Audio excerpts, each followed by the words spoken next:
Warrior's Way, Coulter and Woodard, Book 1. Written by M.G. Calabrese. Narrated by Nick J. Russo. Chapter 1. The cool wind attacked Eagle Woodard's body as he fell head over heels. He tumbled, body tightly tucked as he cleared the modified Cessna, momentarily catching sight of the blue, cloudless horizon before stretching out to embrace the air. Below him, the rust-toned, surrealist canvas of desert and mountains began to take shape as he allowed himself to freefall through the biting tempest. The winds transformed his tanned face, warping it into a mad, Joker-esque grin. The former Army Ranger set his plan into motion.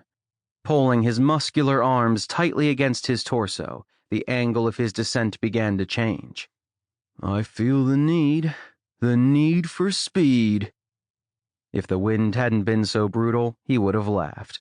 How many times had they used those iconic words in training? At 38, it felt like a lifetime ago. Eagle tilted his head down. He pressed his legs together with toes pointed toward the heavens, becoming a human bullet streaking through the atmosphere. He could feel the friction heating his head and shoulders. His dark, goggle-covered eyes flickered to the left, quickly gauging his altitude in relation to the horizon. 1, 2, 3 seconds passed. With an agility reminiscent of his aviary namesake, he arched his back, catching the horrendous pounding of the wind squarely on his upper chest, making it difficult to breathe.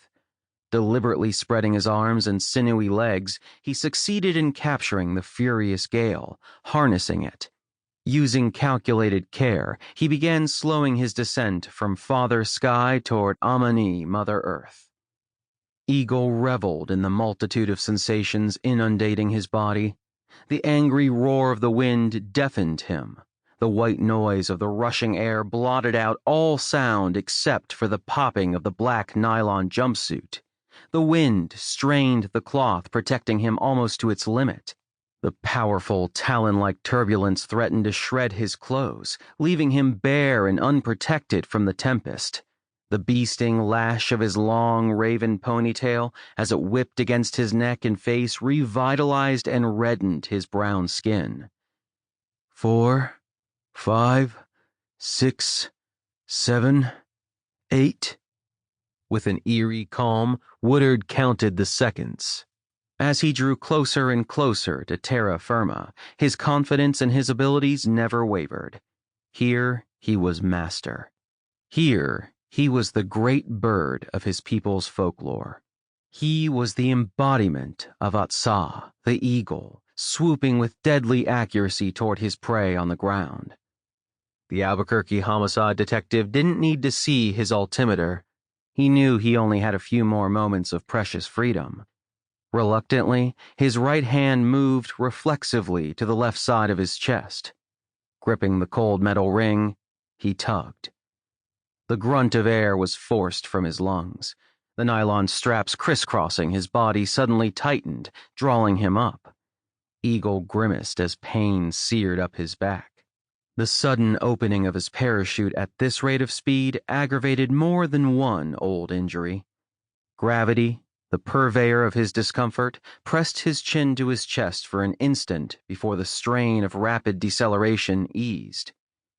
With skill born of countless jumps, Eagle maneuvered the billowing canopy toward his destination.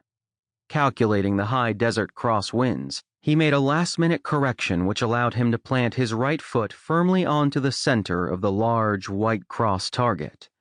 As his left foot touched down, he leaned back, encouraging his chute to take the rest of the breeze until it collapsed and fell impotent to the sand. Instantly, the tall man began to gather the yards of thin ripstop nylon and cord into his arms, beating down any last show of resistance from the exuberant ram air parachute. Turning, Eagle reached up and pulled his goggles from his face just as his cell phone rang. Pulling it from his zippered pocket, he grimaced at the sight of the familiar number. "I thought I was supposed to have a day off, Captain."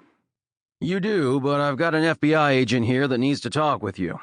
Says you Sample complete. Ready to continue?